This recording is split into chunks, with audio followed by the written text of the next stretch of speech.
recebemos aqui no nosso canal para um bate-papo a escritora e jornalista Débora Cláudio e também Vilmar José Hamloff. Ele que é diretor do Atacado Juriel, uma grande empresa do município de Rio do Sul. E a gente vai contar um pouquinho da história, todo um trabalho que é desenvolvido, inclusive pela jornalista e escritora a Débora. A gente já tem um contato, mas era online, Débora. Seja bem-vinda, muito obrigado por estar aqui.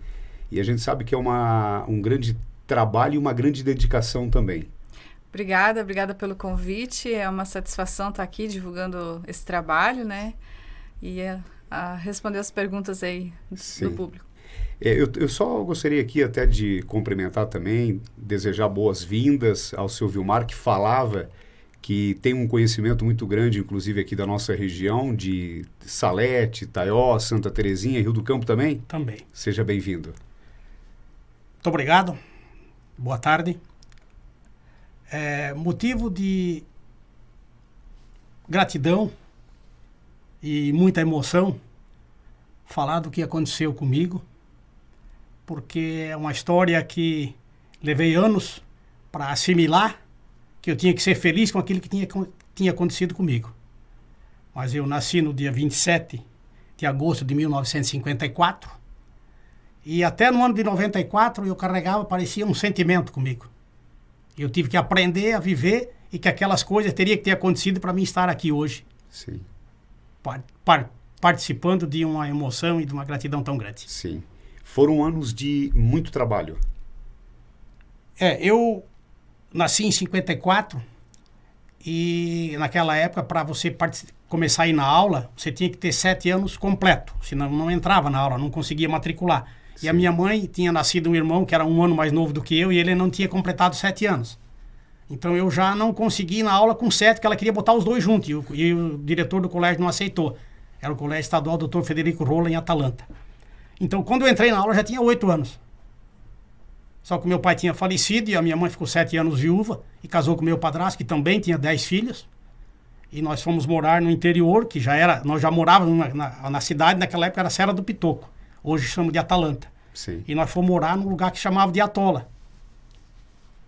E no dia 29 de setembro de 1964, eu tinha completado 10 anos em agosto, a minha mãe teve uma menina. E no parto, que fazia aqueles partos com as parteiras em casa, Sim. Minha mãe passou mal, eles colocaram numa carroça e levaram para o Hospital Bom Jesus, em Tuporanga. E no dia seguinte, por problema de estrutura familiar e tal, eu tive que sair de casa com 10 anos de idade. E saí de casa e tive que começar o trabalho. Eu arrumei um primeiro emprego para mim, pela comida, na casa, lá num bar, que chamava o Bar do Tio Miro. E sábado à tarde eu comecei a engraxar sapato, com essa caixinha que está no verso da capa do livro até hoje. Do livro. Aí eu fui 4 anos e meio na aula e tive que partir para o trabalho. Em 1969, com 14 anos, foi o meu primeiro emprego com carteira assinada. Sim. Aprendi muito. E já era qual? Era o mesmo trabalho? Não, eu fui trabalhar, quem arrumou esse emprego para mim, vocês são mais novos, talvez não vão lembrar. Naquela época existia cada município uma coletoria estadual. E chamava de exatoria, era uma secretaria do governo estadual. Sim. E no dia 18 de dezembro de 1968, que foi o último dia que eu fui na aula, eu saí com o meu boletim e entrei na igreja e fiz uma oração, que a minha mãe sempre ensinou, que você tem que ser uma pessoa de fé. E fiz uma oração lá dentro da igreja, para que Deus me mostrasse o caminho e me arrumasse um emprego com carteira assinada, que eu não queria mais lavar roupa, passar roupa, lavar bunda de guri pequeno, engraxar sapato. Queria arrumar um emprego com carteira assinada. Sim. E arrumei emprego. Isso foi em 68, em 69 foi meu primeiro emprego com carteira assinada. Era um escritório de contabilidade do seu Schreiber, seu Herbert Schreiber. E o seu Gunther Schreiber, que vinha tocando a contabilidade. Sim. E eu trabalhei nessa empresa 11 meses. E em setembro de 1969, eles abriram uma loja de eletrodoméstico. E ele disse que quem vendesse mercadoria, geladeira, fogão a gás, aquelas marcas de lavar roupa, da marca Miller, que tinha aquelas carambolas no meio, ele ia pagar uma comissão. E o meu salário na época era cruzeiro, era 100 cruzeiros. E no mês de dezembro eu ganhei 123,60 de comissão. E daí no mês de janeiro eles cortaram a comissão. E eu disse, não, se eu cortar a comissão, eu vou sair da empresa. E eu pedi demissão e saí. Eu fiz um negócio muito errado, porque eu estava aprendendo muito na contabilidade. Sim. Foi um aprendizado muito grande. Só que teve que acontecer as coisas para mim. E eu, como eu era 15 anos, eu era uma criança, um piá, e teimoso. Eu digo, não, se ele cortar a comissão, eu vou sair e vou arrumar outro emprego para mim. E daí eu não consegui arrumar. Aí tentei uma vaga de cobrador, não consegui. E no dia 13 de março de 1970... E aquela época não era assim tão simples, não, né? Para não um era, emprego não era. Era difícil. E aí, no dia 13 de março de 1970, tinha um senhor lá, e eu fui pedir emprego na empresa dele. E no dia 1º de maio de 1968, que é a nossa festa de igreja em Atalanta, ele tinha engraxado o sapato comigo. E ele engraxou o sapato, foi embora e tal, e pagou certinho, porque ele costumava pagar, uma pessoa muito séria, se chamava Edmundo Tais. Nossa, e eu pedi emprego para ele, ele disse, não, eu vou te dar emprego dele. Tu lembra no dia da festa de igreja, tu engraxou tão bem meu sapato, vai ser um bom empregado. Eu comecei no dia 15 de março de 1970 e cheguei lá no dia 30 de julho de 1982. 148 meses depois, ou 12 anos e 4 meses. E lá eu fui promovido a vendedor. Eles tinham os caminhões que começavam, foi onde eu comecei a vir para a região de Itaió, Salétero do Campo, Santa Terezinha. E aí você vinha para cá já dirigindo o caminhão e não, fazendo vendas? Eles, como eu só tinha 16 anos, eles vinham com motorista contratado pela empresa. Eles contrataram um motorista. Sim. Do dia 1º de março, do dia 15 de março de 1970, até no dia 1º de novembro, eu era ajudante do caminhão. Tinha um motorista que era vendedor, eles tinham 3 e cada caminhão tinha um ajudante. Eu era um dos ajudantes. E daí eu fui promovido a vendedor. E como eu não podia dirigir o caminhão e também nem sabia, eles contrataram um motorista. Ele não sabia dirigir, mas ele prestava atenção em todos os movimentos que o motorista fazia. Sim. E daí teve um episódio que foi ele e o seu Edmundo com uma Kombi fazer entrega. E daí nessa viagem o seu Edmundo deu na mão dele para dirigir a Kombi. Daí ele conseguiu dirigir. Eu tinha feito 18 anos. Então assim, foi um aprendizado tão grande. O seu Herbert Schreiber dizia uma coisa para mim sempre. O seu Herbert Schreiber, o pai do seu Gunther. Sim. Que ele fugiu da guerra da Alemanha, esse cara. Ele sempre dizia, se você quiser ser alguém na vida, primeiro, você tem que saber quanto ganha e quanto gasta. A matemática, os números, têm uma importância tão grande na vida da pessoa que o ser humano mais inteligente do mundo não consegue mensurar isso. Então hoje eu sei, por exemplo, eu tenho meu livro caixa, eu sei quanto eu gastei. Cada passo da minha vida, por exemplo, eu rodei do dia de março de 1970 a dezembro de 98, eu rodei aqui no Alto Vale 1.680.000 quilômetros. Olha só. Tá. Eu e a minha esposa, por exemplo, nós gostamos de Piratuba, das águas termais aqui em Piratuba. Nós já ficamos 168 dias em Piratuba. Em abril de 2013, nós começamos a participar do Clube do Idoso Rio do Sul. De abril de 2013 até dia 12 de março de 2020, aquela semana anterior à semana da pandemia ali, nós fomos em 351 tarde dançante. Tudo registrado. Tá Não só, mas também na memória também, né? Na memória, principalmente. Torneio de família aqui em Salete, por exemplo, tá? Que são 30 ou 31 torneios de família que foram feitos já. Sim. Família do meu sogro, que era um Hillesheim. Sempre participou desse torneio de família. A gente sempre vem aqui também. Agora ainda tivemos, a gente para no colégio ali. Sim. No último torneio. Tá. Nós temos 8 GB de arquivo de áudio das entrevistas, das conversas para poder escrever o livro. Sim. E até eu ia te falar, depois a gente segue aqui até com né, toda essa trajetória do seu Vilmar. Débora, como é que é para fazer um livro assim, até que você pudesse fazer um resumo também do início ao término, assim, quanto tempo leva, como é que é essa dinâmica? Esse é a segunda biografia que eu escrevo, né? O primeiro foi do seu Aldo Nardelli. Esse demorou um pouco mais, levou cerca de 2 anos, porque teve alguns imprevistos, né, entre meio, né? Teve enchente, final de ano, teve uns problemas pessoais da minha parte. Sim. E eu não sou uma pessoa que gosta de fazer correndo um trabalho, eu sou muito detalhista, né? Então foram muitas horas de conversa gravada, a gente começou... Primeiro ele fez o contato, né, o professor Alcir Teixeira da Unidade, que sugeriu que o seu Vilmar escrevesse um livro da sua história, dele contar para as pessoas assim com essa alegria, né, de falar das suas experiências. Aí o professor Alcir sugeriu, olha, escreve um livro da tua história, da tua vida, né? Aí a Sônia, que é ela do jornalismo, da comunicação da Unidade, me indicou, porque ela sabia que eu tinha publicado a biografia do seu Aldo Nardelli. Sim. Aí o seu Vilmar entrou em contato, a gente conversou, eu expliquei como é que eu trabalhava, né? É um trabalho paralelo ao que eu faço. Eu sou assessora de imprensa da Fiesc, né? Faço as notícias do SESI e Senai, até que eu mando para vocês também. Sim, sempre recebemos aqui. Aí a gente conversou, eu expliquei como é que era feito e tal. Daí ele já tinha um resumo, assim, dos principais fatos, com todas as datas, tudo certinho, né? Sim, mas esse trabalho, você vai lá, você faz uma entrevista, grava? Gravo, Isso? Aí, com base nesse resumo, com os principais acontecimentos da vida dele, a gente marcava encontros, né? Lá na empresa dele, e ficávamos lá, às vezes, uma tarde inteira, uma manhã inteira. Vamos falar desse assunto aqui. Sim. Né? Eu pegava as coisas mais importantes, vamos falar desse assunto aqui. E me conta mais. Daí, na conversa, daí vem o jornalismo, né?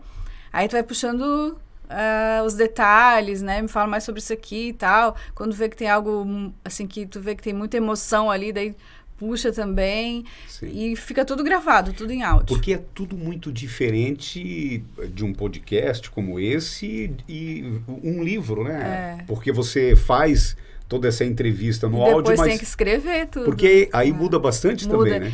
Muda porque daí, assim, eu não vou simplesmente transcrever o áudio, né? Sim. A minha fala e a fala dele na conversa. Não, eu vou ter que criar uma história, um texto, né? Com início, meio e fim sobre aquele fato específico. Aí eu começo o livro na fala dele, na primeira pessoa, do personagem, contando lá o início da sua história, como ele fez agora aqui, né? Sim. Que ele veio lá do interior, que ele saiu de casa aos 10 anos de idade e tal.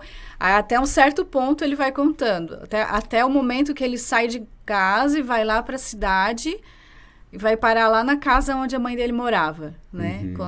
Antes de ela ir lá pro sítio do padrasto. Aí, a partir dali, ele para de contar a história, daí eu assumo. E daí, dali em diante, daí tudo que a gente conversou em áudio, tá tudo transformado em texto, daí na minha narrativa, né? Daí, dali pra frente, daí eu dividi, assim, em pequenos capítulos de cada fato da vida dele, né? Não são capítulos grandes. O único capítulo que é maior é das viagens, que eles viajaram muito, ele e a esposa dele, conheceram quase 30 países, assim, de navio, de avião, andar de trem, de carro. Esse é o maior capítulo que tem do livro. E, interessante também, assim, no começo eu não entrego quem é o verdadeiro personagem, eu chamo de José, é Vilmar José Hamlov, mas no começo eu chamo José o personagem. E por quê? Para criar uma expectativa. E deu certo, porque teve uma colega minha que comprou o livro e, por coincidência, ela não sabia quem era o verdadeiro personagem, né? Sim. Ela foi lendo e tal, daí no final do livro tem os fatos reais, que daí é o resumo dele, com o nome completo, o nome de todos os familiares, os filhos, tudo certinho, né? Aí ela leu o livro todo, daí quando chegou no final, daí depois ela veio falar comigo assim, eu sabia que eu conhecia esse personagem, eu sabia. Eu disse, mas por quê? É a Leila o nome dela. Eu morei no prédio que eles moravam, assim, ele era meu vizinho. Então, para o pessoal aqui da região, que ele é muito conhecido, eu queria gerar essa surpresa, né? Sim. Mas é esse senhor aqui, eu conheço ele. Então, a ideia foi essa, de fazer um suspensezinho, assim. É uma biografia romanceada no começo, né? Sim. Daí, no final, entrega o jogo. Daí diz quem que é o personagem. E como é que você chegou nesse destaque? A incrível história do menino engraxate. Nesse título? Isso. Porque e o porquê? O porquê do título? Eu tinha que colocar alguma coisa relacionada ao primeiro trabalho que ele inventou de fazer, que foi, né... Trabalhou lá também nos bares, nas casas de famílias, Sim. mas trabalhou também de engraxate. Eu queria colocar a palavra engraxate para mostrar, assim, que quando você tem um sonho na vida de prosperar, de ter dignidade, de ter uma família, de ter uma vida melhor, não importa como você começa, Sim. né? E isso é um incentivo, um estímulo para as pessoas não desistirem da vida, dos seus sonhos. E... incrível, porque é muito incrível a história dele. Se tu vai lendo, se tu se coloca no lugar dele, tu fica pensando assim, tá, o que eu faria se tudo isso tivesse acontecido comigo? Olha o grau de superação que esse ser humano teve na vida para chegar onde ele chegou, em questões de prosperidade, de família, de valores morais, né? De amigos, de muitos, muitos amigos, e muitas, muitas experiências de vida que ele teve. Então, para mim, isso foi incrível. Então, Sim. por isso eu coloquei a incrível história do menino engraxate.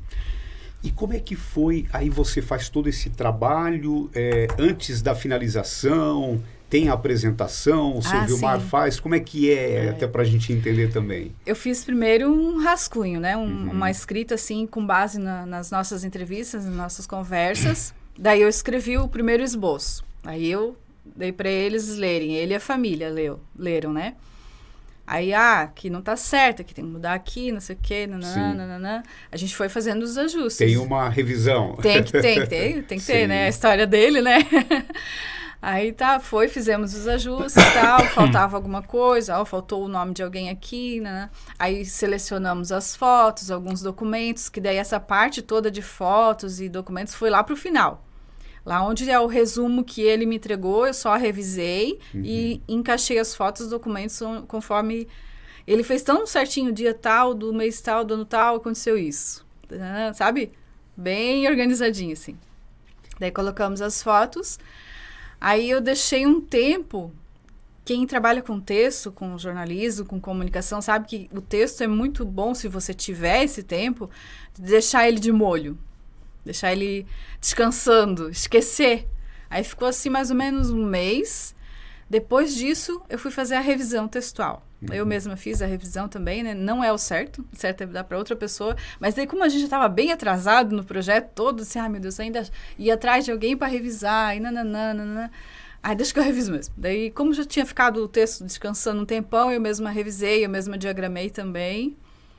E daí, imprimimos lá em Rio do Sul, na Gráfica Javi. Sim. Fizemos o lançamento dia 1º de maio, na Gruta do Tigre, em Rio do Oeste, durante o almoço do Dia do Trabalhador da rede Master Valley, né? Que eles fazem parte. Foi bem bonito também, lá foi bem legal. Além de um registro tão importante, de uma história tão bonita, né? Também serve de exemplo para muitas pessoas. Como é que você avalia você como jornalista também? Cara, assim, de todas as conversas que a gente teve para fazer o livro, todas as gravações, os áudios, assim, eu saía de lá assim, meu Deus, como é bom esse meu trabalho, porque as histórias das pessoas, todo mundo tem as suas vivências, as suas histórias, né? O aprendizado que ele teve também serve para mim, também serve para ti. A gente pode aprender com os erros e os acertos das outras pessoas. A gente não precisa passar pelas mesmas dificuldades, a gente pode aprender observando, né, escutando. E tem histórias incríveis, tem histórias de coincidências também nesse livro. Estávamos nós, né, fazendo a entrevista lá, gravando e tal. Daí ele estava contando da enchente de 1983, que ele não conseguiu voltar para Atalanta, estava no hotel e não conseguiu mais voltar. Aí encontrou um amigo dele ali no centro e tal, e o amigo ofereceu pousada, né? Fica lá em casa até tu poder voltar para casa. Não, beleza, tá bom. Daí, tá bom, seu Vilmar, como que era o nome do seu amigo para colocar no livro, né? Tal. Legal. De qual bairro? Tal bairro. Trabalhava onde, seu Vilmar, o seu amigo? Trabalhava nessa empresa. Daí eu, assim, calma aí. Comecei a juntar os pontinhos. Assim, como que é o sobrenome do seu amigo? É tal. Eu não acredito. É meu tio. Meu tio, em 1983, deu guarida para ele. 13 dias na casa. 13 dias na casa dele, na enchente. E tá na história, tá no livro, coincidências. Outra coincidência. Por causa da enchente do ano passado, minha família também teve que sair de casa, né? E nós fomos... Isso em Rio do Sul. Em Rio do Sul. E nós fomos para onde?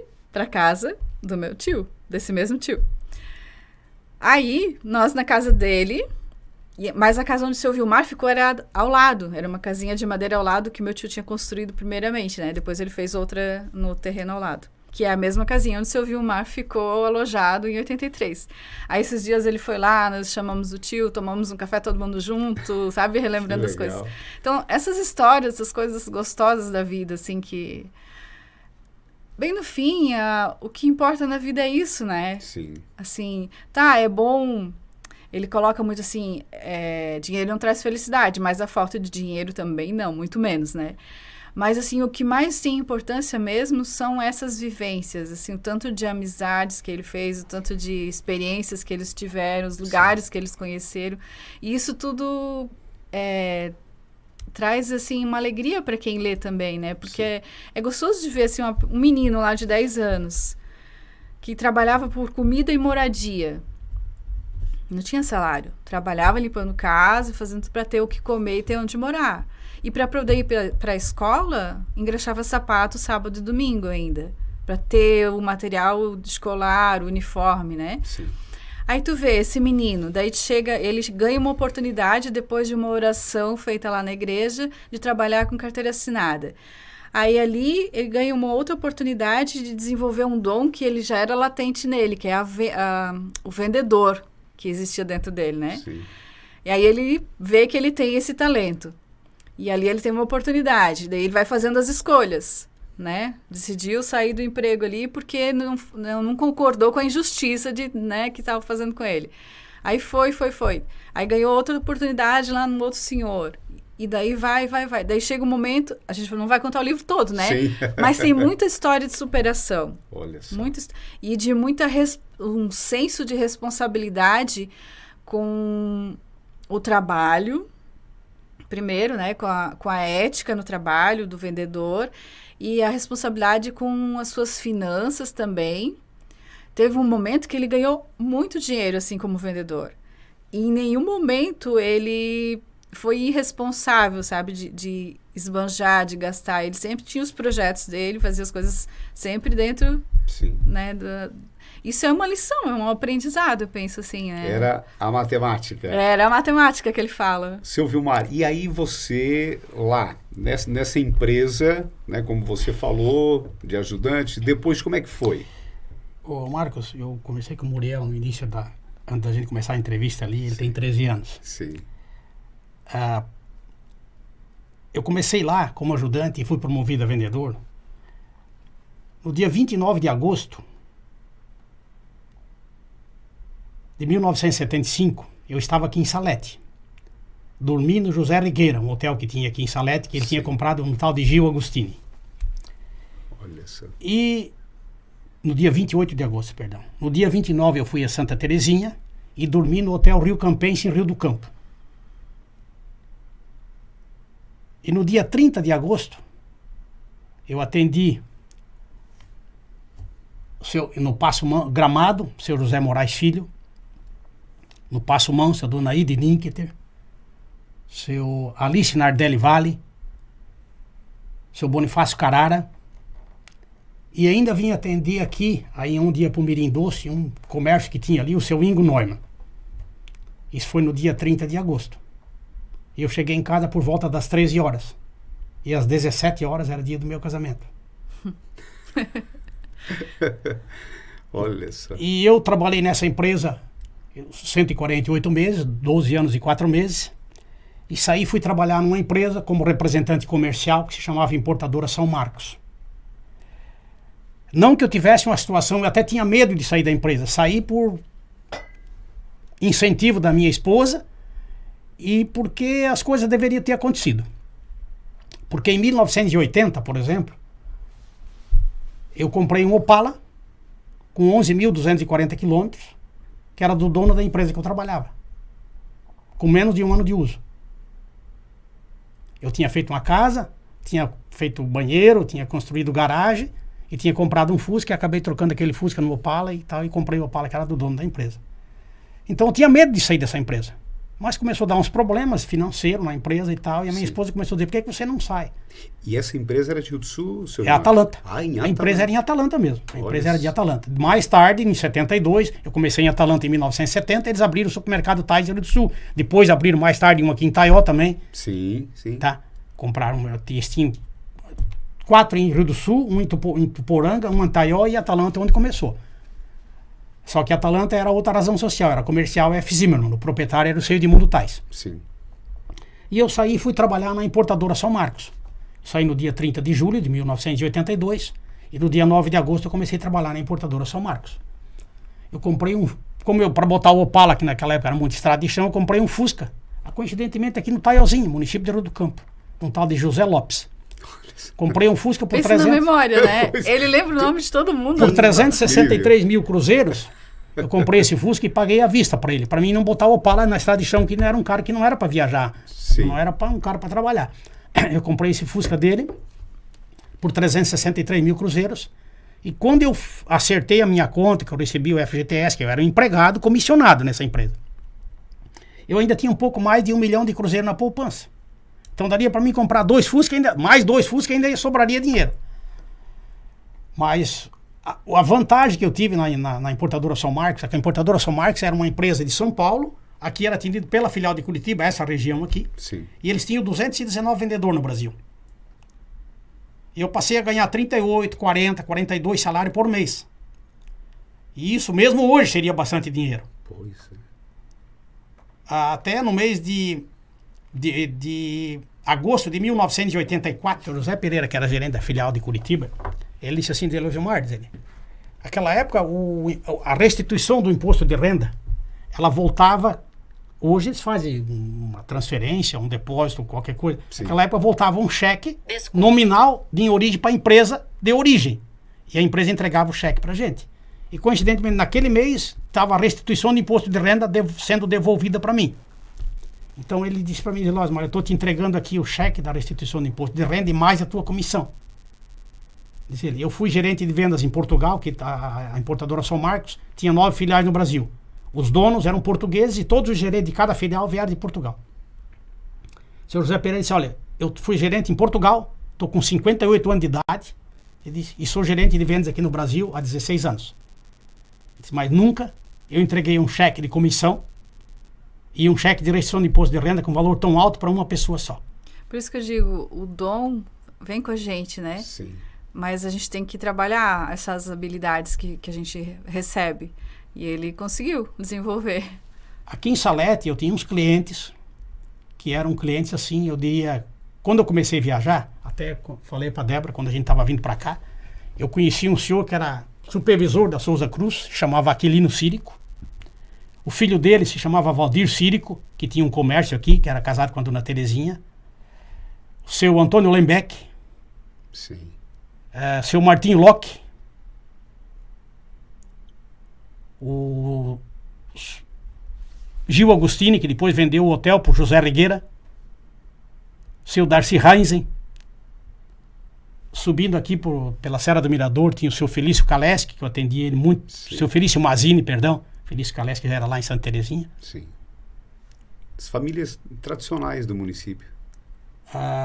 Até falei para Débora, aqui nós íamos muito na festa italiana aqui em São Luís, durante diversos anos a gente veio ali. Círculo Trentino. Círculo Trentino. Aham. E o Jogo da Família aqui em Salete, que a gente Sim. participa também. E daí, essa importadora São Marcos, a gente trabalha no Brasil, e Brasil é complexo. No dia 28 de fevereiro de 1986, veio aquele congelamento de preço, o Plano Sarney. E infelizmente a importadora São Marcos, que daí não tinha mais 219 vendedores, já tinha 242 no Brasil, e infelizmente quebrou a empresa. Olha só. E mais uma vez estava eu desempregado. Mas como eu tinha uma situação financeira de privilégio, eu não tinha muito dinheiro. Mas eu tinha 34 lotes urbanos em Atalanta. Dinheiro eu não tinha muito. Então eu não me preocupei muito. Digo, eu vou calma aí, eu vou procurar outra empresa. E hoje eu tenho uma situação que minha família não vai ter dificuldade, não vai passar dificuldade, ninguém vai passar fome. Não tem problema, fui pra praia, final do ano, aluguei um apartamento lá e tal. Por exemplo, de 78 a 2000, Marcos, eu e a minha esposa, nós ficamos 292 dias na praia. De 78 a 2000, isso dá 22 anos. Isso dá média de 12,93 dias por ano na média que a gente ficou na praia. Nós já tivemos, por exemplo, em Piratuba, 168 dias, porque a gente gosta das águas. Sim. Tá? De 2010 até outubro do ano passado, a gente visitou 30 países. Pouca gente que teria o recurso financeiro fizeram isso. Eu cheguei na conclusão seguinte. Primeiro, você tem que viver. Mas você tem que viver com consciência. E fazer aquilo que é normal. Tudo que tu faz, um dia você vai ter o retorno. Eu sempre falei isso para meus filhos. Eu estou tendo o retorno daquilo que eu fiz no passado. Eu aprendi que tudo passa. Mas os valores morais jamais passarão. Isso nunca vai acabar. Então foi um aprendizado. A vida me ensinou que você tem que viver. Mas você tem que viver bem. Por exemplo, hoje, a Juriel, hoje nós trabalhamos em 52 pessoas. Nós temos 15 vendedores externos. E até eu ia perguntar para o seu Vilmar, como é que surgiu a empresa? A empresa Juriel, como eu sempre trabalhei com atacado e tal, existia uma empresa em Rio do Sul, se chamava ACOMIP, Associação Central de Compras da Micro e Pequena Empresa. Eles eram 14 sócios, mas estavam tendo um problema financeiro e estavam com uma situação muito delicada. E alguém foi lá e me ofereceu essa empresa para comprar. Lá eu disse pro cara, como é que eu vou comprar uma empresa de 14 sócios, cara? Não tem possibilidade, não tenho, né? Não, seu Maria, assim, todo mundo conhece esse senhor aqui no Alto Vale e tal.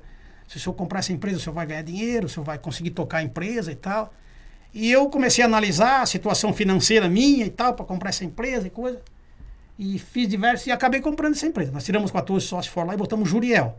Isso em 1000? E nós começamos a trabalhar no dia 20 de julho de 2005. 2005. É. Mas nesse período ali, antes, em janeiro de 97, por exemplo, nós alugamos uma padaria em Atalanta.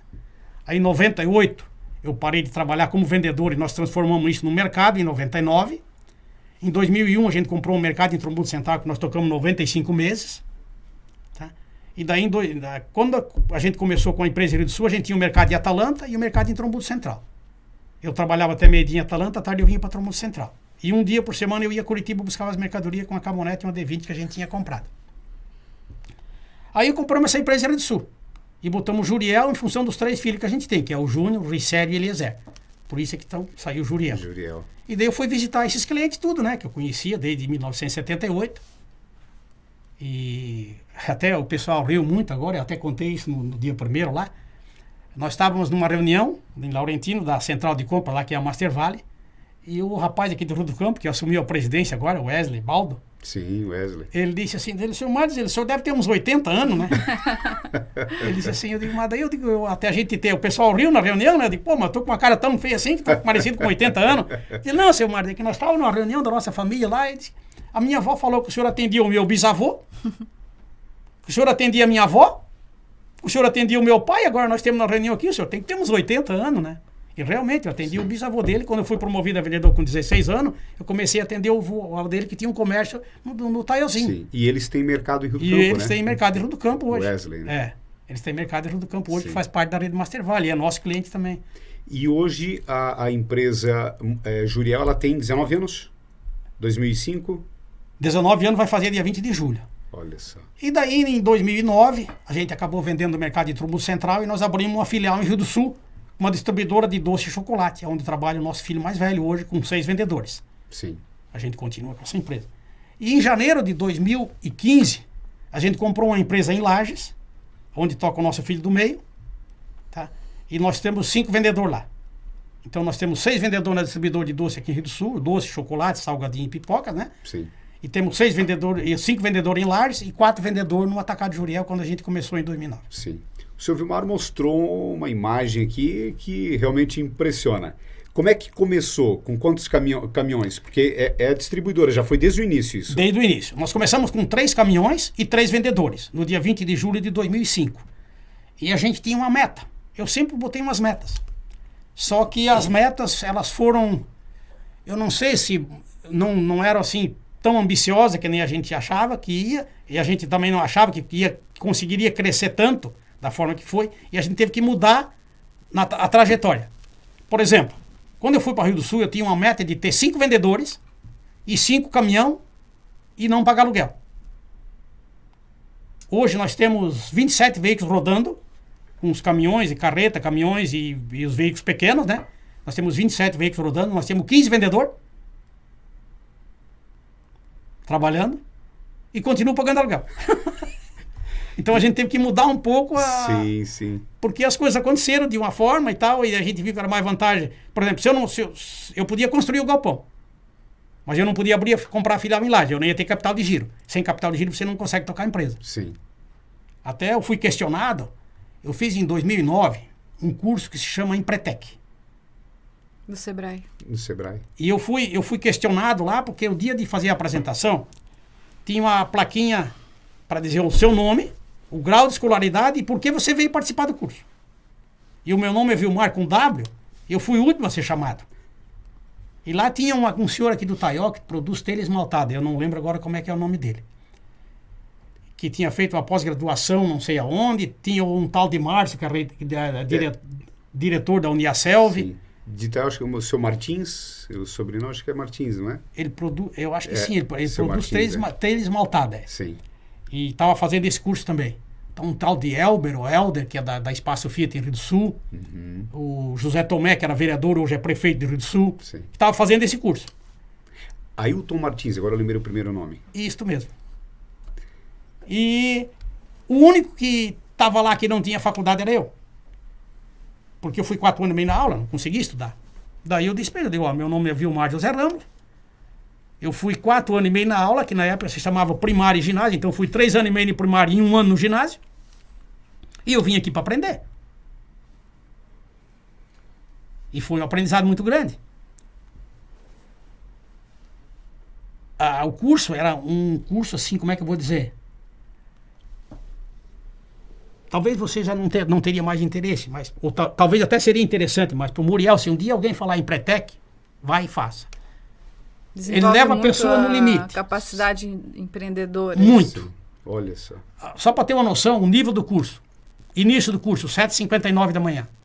É uma semana, é um intensivo. De segunda a sábado era. Hoje eu não sei, eles mudaram um pouco, mas na época era de segunda a sábado.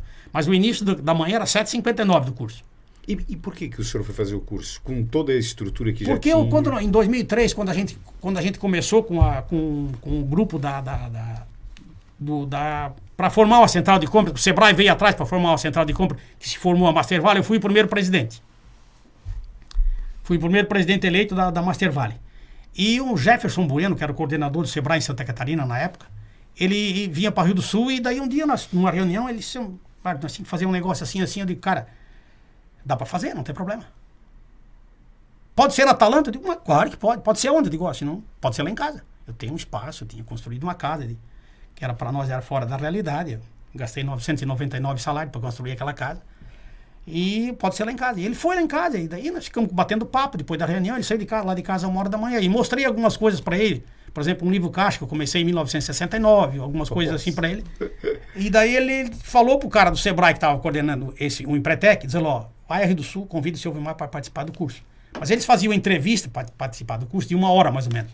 Se você fosse aprovado na entrevista, ia participar.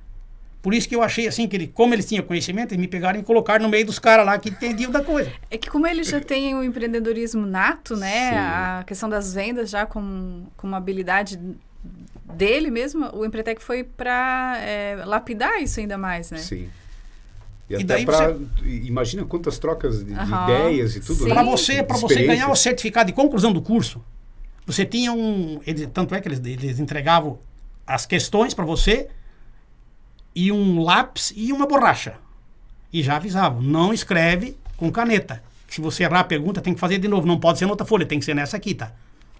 Então você tem que ter, para ganhar o teu certificado, 30 questões aprovadas pelo grupo. Pelos professores. Eles não queriam que chamasse de professor, era facilitador. 30 questões aprovadas pelo facilitador. E eu ia para casa e respondia ali as perguntas e tal. E, só para ter uma noção, durante a semana, 3 participantes do curso foram parar no pronto-socorro. Da pressão.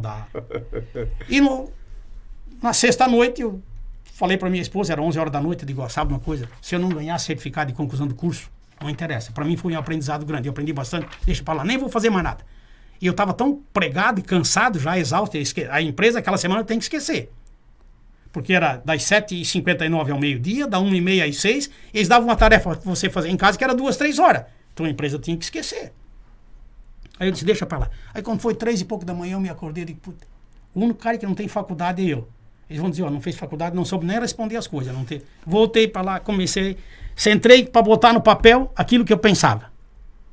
Aí quando foi 7h59, começou o curso, daqui a um pouco. Seu Vilmar, pode vir aqui na frente? Posso. Começou a fazer pergunta para mim. E uma, e mais uma. E é isso aí que levava as pessoas, que eles iam levando a pessoa no limite, sabe? Sim. Eu chorei lá na frente, mas fui respondendo tudo que da forma que eu sabia. Daí daqui a um pouco ela olhou para mim assim, bem de frente. Seu Vilmar, sabe por que o senhor veio aqui na frente? Eu vim aqui para responder as perguntas? Não. Ela disse, o senhor não veio aqui para responder as perguntas. O senhor lembra quando o senhor se apresentou segunda-feira, o que o senhor falou?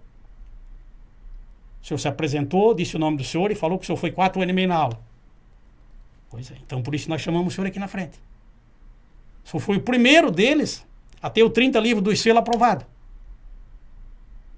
Então, a faculdade que eles fizeram não fez com que o senhor conseguisse, que eles conseguissem responder da forma que o senhor respondeu. Daí eu não aguentei, chorei de novo. Aí à tarde, antes de meio-dia, daí ela saiu, a professora saiu comigo, ela não queria que chamasse professora, era facilitadora. Disse, Mário, agora o senhor tem os 30 livros do selo aprovado, nós vamos tomar café, o senhor tem direito a sair e voltar aqui ao meio-dia, ou então dar uma mão pro pessoal e colocar da forma que o senhor respondeu para ver se eles conseguem ter o livro do selo aprovado. Porque nenhum dos tem os 30 ainda. Tem um que tem 26, outro tem 28, outro só tem 19. Ele disse, não, eu vou ficar aqui, eu não vou sair. E daí eles tem um tal de Chico, ele chama de Chico Goethe, como é que é o Francisco Goethe. Sim. Tá. Conhecido por Chico, né? Conhecido por Chico. Sim. Ele também estava fazendo curso. E eles tinham combinado de no sábado almoçar na lanchonete dele, que é a lanchonete Roxinol Rio do Sul. Sim. E todo mundo concordou. Aí eu digo, olha, eu marquei com a minha esposa e o meu filho mais novo que eu ia almoçar. Digo, eu até posso almoçar, só que eu tenho que buscar eles para ir e nós almoçar junto. Não tem problema. Aí fui lá, peguei eles e coisa. E deixei eles conversando com o pessoal lá na lanchonete, quando terminamos, e fui para casa. Para casa, tomei um banho, cortei a barba ligeirinho, porque 1h30 tinha que estar de volta. Puxei uma gravata, um terno. Quando eles entraram na sala, eu estava lá já. Daí eu liguei pro meu filho de Atalanta, liguei pro outro. Eu digo, 15:03, vocês têm que estar lá na CIRS, assim. Mas por quê, pai? Não, eu vou fazer um depoimento e vocês vão ter que estar lá na porta. Porque daí ela falou para mim, disse, Mar, 15 minutos hoje, nós queremos que o senhor detalhe para nós aquilo que o Jefferson viu lá na casa do senhor. E daí eu peguei aquele meu livro caixa, que é o segundo que eu tenho, não é o primeiro de 1979, o primeiro é de 69, eu era criança ainda. Peguei meu livro caixa, levei junto para mostrar para eles, senão eles não iam acreditar, né? E daí eu dei os 15 minutos, eu digo, só que eu tive um aprendizado tão grande, eu arrumei um patrimônio invejável, que pouca gente tem. E se vocês abrirem a porta ali, vocês vão ver que o patrimônio está ali atrás da porta. E daí ela foi lá, abriu a porta, entrou a esposa, os filhos e os netos. Aí foi quem chorou, foi ele, daí não foi eu. Então assim, o aprendizado foi tão grande que... E depois, mais recente, em 2020 também, eu fiz um outro curso ali que também foi um aprendizado diferente, chama Dale Carnegie. Também fiz um curso lá que também foi um aprendizado diferente, mais para a empresa, mais direcionado a um trabalho diferente, assim, mas aprendi muito. Tem uma parte do livro ali no final, principalmente, que fala todos os trabalhos comunitários, todas as funções, cargos e instituições que ele participou. Um trabalho voluntário. Olha só. De comunidade, de igreja, de tudo. Ô Débora, e no livro, o que o senhor Vilmar, claro que fez um resumo aqui, você conta essa experiência toda? Sim, em detalhes. Em detalhes. Em detalhes. Por isso que deu tantas páginas. E dou aquela floreada que é característica da biografia romanceada, né? O jeito de contar a história no texto é diferente do jeito da conversa. Então, as palavras são um pouco diferentes, assim, né? A contextualização do ambiente, assim, para cativar o leitor, né? Sim.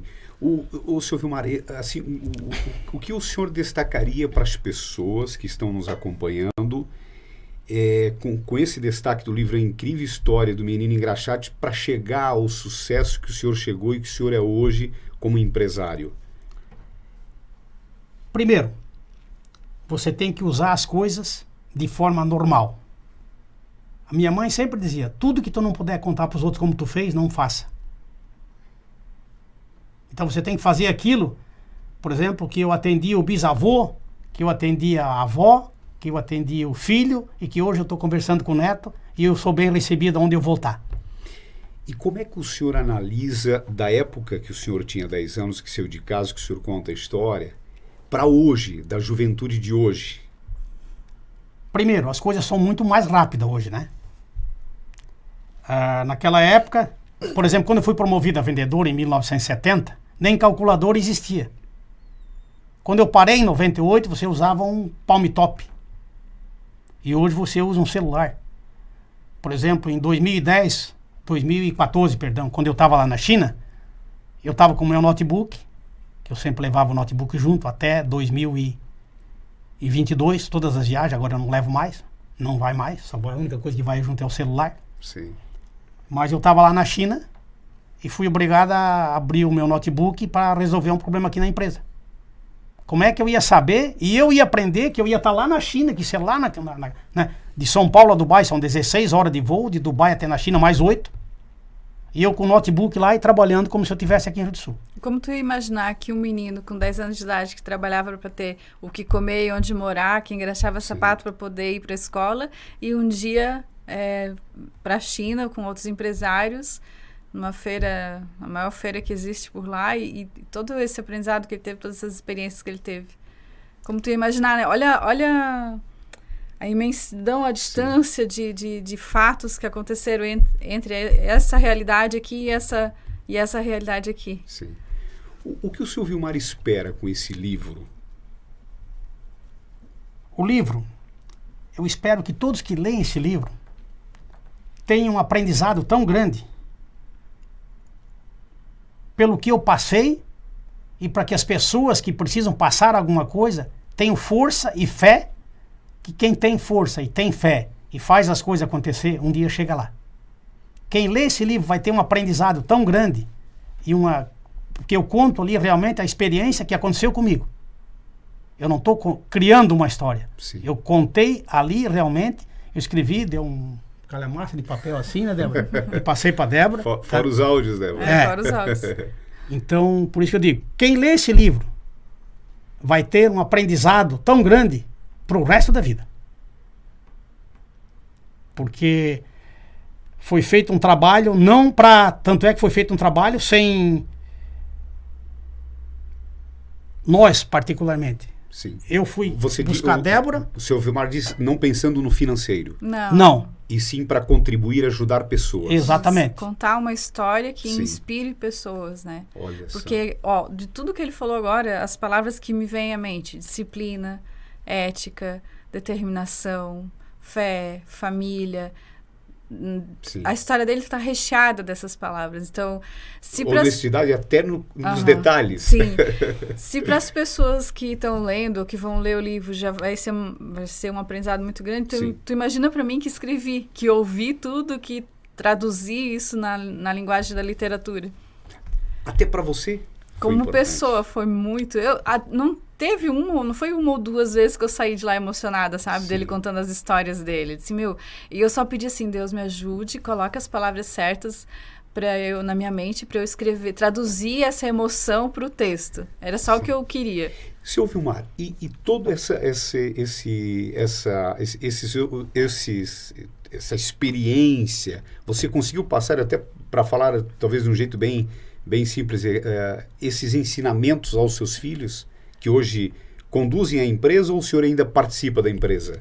Eu sempre dizia para minha esposa e para meus filhos, o dia que eu me aposentar, eu vou virar malandro. Só que, como eu comecei a trabalhar com 14 anos, eu me aposentei com 51. E o dia que eu cheguei em casa, eu saí de lá com... Eu pensei assim, 51 anos, muito novo. A aposentadoria do INSS também baixa muito o valor com 51 anos, né? Eu digo, não consigo viver com isso, eu vou ter que trabalhar mais um pouco. E também não posso parar de trabalhar. Eu vou trabalhar até os 60. Já passou. E vou fazer 70. E ontem, por exemplo, eu levantei às 4h30, 5 horas da manhã eu estava na empresa. Eu não faço isso todo dia. Mas quando acontece alguma coisa, eu faço. Quinta-feira à tarde, por exemplo, isso é sagrado que eu não trabalho, não estou na empresa. Os vendedores, as compras da empresa ainda hoje sou eu que faço. Do atacado, né? Sim. Do atacado. Sou eu que faço as compras. Mas quinta-feira de tarde o vendedor já sabe, não adianta ir lá. Ele está lá no fundo do Canoas, no salão dançando. Quinta-feira de tarde, sagrado. Sábado, a gente escolhe um outro dia. Então, o exemplo que eu daria hoje, se fosse para mim dar, se fosse voltar atrás, eu ia fazer da mesma forma. Talvez algumas coisas, pela experiência, pelo conhecimento, fazia de uma forma mais rápida, ou mais prática que seja, né? Mas eu ia fazer da mesma coisa, não ia mudar. E esses passos os filhos seguem? Os 3 filhos hoje trabalham com a gente na empresa. A minha esposa, até poucos anos atrás, ajudava também no financeiro, mas ela achou que estava na hora de parar, e a gente já também tem esse direito, tá? Então hoje ela não trabalha mais na empresa. Ela fica em casa, ajuda, apoia e tal, mas fica em casa. E a gente tem esse direito. E eu continuo ainda. Não sei até que ponto eu cheguei na conclusão que para parar é pior. Não dá de parar. Tá? E há uma projeção Porque- também ainda da empresa? Porque sim, porque os meus filhos hoje, um toca filial de Lages. No início eu chegava aí 3 vezes por semana em Lages, quando ele começou, agora eu fico 3 meses sem ir. Tá? O Júnior, que toca a distribuidora de doce ali também, e o Rice, que é o mais novo, trabalha comigo ali na Central, no caso, onde a gente começou com a Juriel, tá? E que a gente também toca a transportadora. A gente tem uma transportadora em IP no Rio Grande do Sul, que nós fizemos uma logística para o Moinho do Nordeste e para o Moinho em Vacaria. Olha só. Por isso que a gente tem essa quantidade de caminhões, carreta, truque hoje rodando na estrada. Então não é só o estado de Santa Catarina? Não, a gente tem a logística, as vendas são aqui dentro, as nossas vendas são aqui dentro do estado, mas a transportadora é no Rio Grande do Sul. Sim. Nós temos lá em IP, a transportadora, no município do Rio Grande do Sul. Então, os filhos, graças a Deus, a gente tem os 3 ali, tá? E graças à minha esposa, né, que sempre ficava em casa cuidando dos filhos e tal, e eu viajando, né, e ela conseguiu fazer com que os filhos entrassem num ritmo. Eles não quiseram fazer a faculdade, porque eu sempre dizia assim, ó, eu não fiz, meus filhos vão fazer. Só que você também não pode obrigar. Só que eu disse para eles, digo, ó, se vocês não quiser, vocês têm a opção de fazer, que nem o pai de vocês fez, vocês vão ter que assumir e trabalhar. E hoje, graças a Deus, todos 3 trabalham na empresa, tanto é que em outubro, por exemplo, a gente saiu no dia 3 de outubro, fomos para a Bélgica, Alemanha, Itália, Espanha, Portugal, e saímos no dia 3 e voltamos no dia 30. E sem o notebook, já não vai mais junto. Tá? E eles conseguiram tocar a empresa.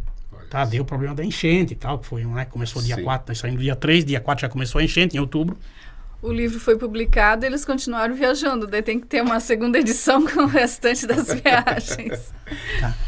Ô Débora, e já tem, eu falo assim, relatos das pessoas que leram o livro? Você tem alguns exemplos até para compartilhar aqui antes da gente ir para a parte final aqui?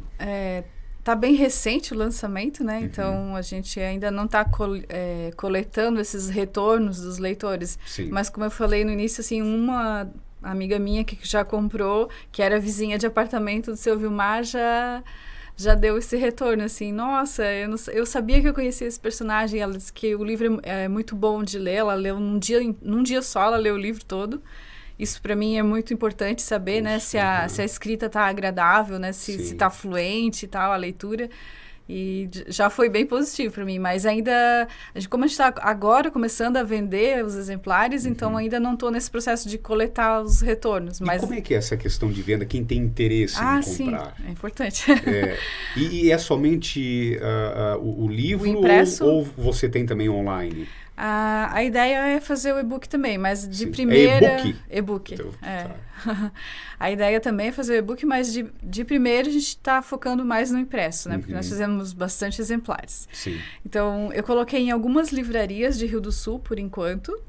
Tem 2 no centro, Papelaria Calçadão e Vina Papéis. Tem na livraria da Catedral de Rio do Sul, na livraria da Unidade e na Valpel Papelaria. Sim. E aí a gente está vendo o seu Vilmar para colocar em alguns mercados da rede Master Valley. Sim, olha, claro, vai né? estar. Vai estar, com certeza. E eu estou negociando também com uma distribuidora de livros para colocar em todo o estado de Santa Catarina e também no Rio Grande do Sul, se for possível também colocar. Sim. Daí vai direto para as livrarias, daí pulveriza, né? Nós produzimos 1000 exemplares, nós somos bem audaciosos. E a ideia é distribuir o mais abrangente possível, né? Sim. Mas quem quiser também pode entrar em contato comigo ou com o seu Vilmar, né? Daí a gente pode providenciar a entrega, né? Como é que está sendo para o seu Vilmar? Isso foi tão gratificante para mim. O Jonathan Fernandes, por exemplo, esse rapaz é meu sobrinho. E é casado com uma médica e foi morar em Gravatá, na praia ali. E ele passou dia 2 de maio. Seu tio, esse livro do tio aqui, e inclusive ele foi nosso funcionário no mercado em Atalanta, quando jovem, bem jovem. Sim. Acho que foi até o primeiro emprego dele. E ele começou a ler o livro, isso por 10 horas da noite, mais ou menos. Ele disse que era 3 horas da manhã e não tinha parado ainda. Ele disse que ele leu até as 4 e pouco da manhã e no outro dia ele terminou de ler o livro. Ele disse, não conseguia parar mais, tio. É tão bom ouvir isso. A história foi tão... Ele disse, eu não consegui parar mais de ler o livro. Ele disse.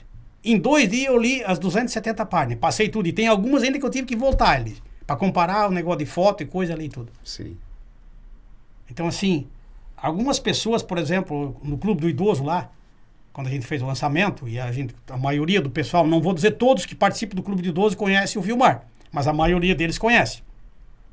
E o dia que a gente fez, até o Débora estava lá também, o dia que a gente fez o lançamento. A gente lançou em Rio do Oeste e depois a gente foi lá apresentar o livro também, onde eles participam lá no Clube dos Idosos, em Rio do Sul. E ontem, por exemplo, seu Mar, o senhor tem um livro para me vender? Tem. De que nós levamos uma, já tem meu sobrinho que quer, e tem não sei mais o que. Seu Mar, o senhor fez nós chorar muito aqui, mas não foi de tristeza, foi de emoção e uma coisa diferente do que a gente conhecia. Sim. O senhor fez nós chorar de ver o senhor falar algumas coisas que aconteceu com o senhor.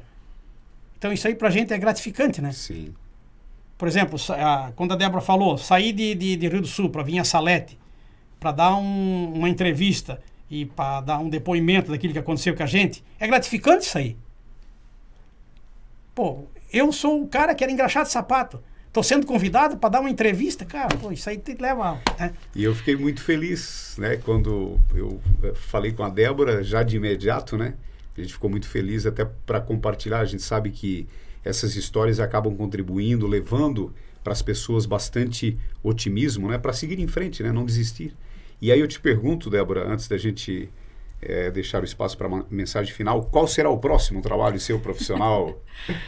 Ainda não tenho nenhum previsto, assim, né? Eu também faço a edição de livros de outras pessoas. No momento, eu estou editando o livro de uma cliente de Minas Gerais, sobre emagrecimento saudável. Olha só. Daí tô finalizando a diagramação agora, né? Daí depois, vamos ver o que aparece pela frente. De repente, vem mais uma pessoa querendo fazer uma biografia ou algo nesse sentido. Mas eu tenho o hábito da escrita desde a minha juventude também, né? E esse é o meu dom. E eu tenho muito texto escrito em cadernos, em papel, lá em casa. E, de repente, a próxima etapa seja reunir esses escritos e fazer mais um livro dos meus textos, né? Sim, porque não é somente escrever, tem o seu trabalho aí também. Tem o trabalho de assessoria também. O primeiro livro que eu publiquei se chama Filosofia Intuitiva. São reflexões sobre o cotidiano, sobre a vida. O segundo foi a biografia do Seu Aldo. O terceiro foi A Vida pelo Olhar da Poesia. Gosto muito de textos, poemas e poesias. Sim. E daí, agora esse dali. E há também, assim, eu falo até um apoio da imprensa aqui do Alto Vale com o seu trabalho? Sim, eu trabalho no jornalismo desde 2006. Comecei de forma autônoma. E depois fui para jornal, rádio, TV, né? A assessoria de imprensa. Eu trabalhei na Sears, foi lá que eu conheci o Ricieri, que ele também frequenta a Sears, hoje ele é vice-presidente. E conheço quase todo mundo da imprensa, né? Então, tenho esse relacionamento amigável com o pessoal, com os colegas. Alguns estudaram comigo na faculdade. Daí tem esse contato mais próximo e isso facilita para divulgar o trabalho também, né? E isso é muito importante. Eu queria só dar um depoimento. No dia que a gente lançou o livro lá em Rio do Oeste, né? O habitual é que o próprio escritor faça ali a dedicatória, o autógrafo do livro. Mas eu fiz questão que o seu Vilmar fizesse isso, porque afinal de contas a história é da vida dele, né? Que legal. E foi tão prazeroso para mim abrir mão do meu ego de não assinar o livro e ver ele fazendo isso, ver ele tendo essa experiência, porque eu já escrevi outros 3 livros, né? E vendo ele ter essa experiência, assim, de fazer dedicatória lá para os conhecidos, para os amigos, para os familiares deles, aquilo... Sabe, assim, quando tu te realiza, vendo a alegria do outro, é muito, muito bom. E outra coisa que eu fiz questão de fazer também, todas as entrevistas gravadas em áudio, eu editei, né? Cortei as partes desnecessárias e juntei tudo num arquivo só e dei de presente para a família. Então, eles têm esse arquivo como história dele falando a sua história, né? Então, além do livro, da escrita, tem o áudio todo editado. E o gravador não era com aquelas fitinhas pequenas? Não, celular. Na minha época de repórter, era o gravador com as fitinhas bem pequenininhas. Levava. Tem dentro do livro ali o Miguel Andrade, que era radialista da Farroupilha, uma fita gravada no dia de 29 amanhecer pro dia 30, no Hotel Rio Campense aqui. Eu tenho a fita cassete gravada até hoje. Não dá para escutar mais, mas eu passei por um CD, no CD dá para escutar o cara falando. Olha só. Que legal. Muitas histórias, hein, seu Vilmar? Muitas. Seu Vilmar, nós queremos agradecer aqui, muito, muito feliz com a sua participação. e desejar sempre, né, tudo de bom, muito sucesso, e o espaço aqui para sua mensagem final. Muito obrigado, agradeço de coração e dizer que quem lê esse livro, com certeza, vai ser um aprendizado para o resto da vida. Eu não tenho nenhuma dúvida disso, porque eu não coloquei coisas ali que é fora da realidade. Eu coloquei no livro a realidade. E a Débora escreveu aquilo que a gente falou ou tinha escrevido. E a voz sempre foi assim, firme, forte? Ah, sim, sempre procurei falar do meu jeito, mas falando assim. Às vezes emociona, Com às vezes emociona bastante. E isso ajuda nas vendas, né, seu Ivar? Muito. Determinação, a voz sempre... Porque se você lembrou agora, se uma pessoa que foi 4 anos e meio na aula, que saiu de casa com 10 anos, e ganhar 52 salários num mês de comissão, não tem como explicar em palavras. Sim. Débora, também agradeço, muito obrigado, fiquei muito feliz. E a sua mensagem final? Eu agradeço muito pela oportunidade de estar, além de divulgar o livro, a história do seu Vilmar, de estar valorizando o meu trabalho. Sim. Isso é muito importante. Eu estou em início de carreira literária, né? Eu venho do jornalismo há muitos anos, mas a carreira como escritora é recente. Sim. Então, isso é muito importante. Eu agradeço muito pela valorização e pela oportunidade. Jornalismo há quantos anos? Desde 2006. Olha só. Formada na primeira turma da Unidade. 18 anos. Ele falou antes de 2005, 2006, 19, 18. Fiz a conta rápida do seu Vilmar. Olha só. Muito obrigado, Débora Cláudio, escritora e jornalista ou jornalista e escritora? Ainda jornalista e escritora, porque a maior parte do tempo ainda está na assessoria de imprensa, né? Mas a ideia é ir mesclando e, quem sabe, um dia viver só da literatura. E também seu Vilmar José Hanloff. Acertei aqui o sobrenome? Diretor-presidente, né, do Atacado Juriel. Juriel.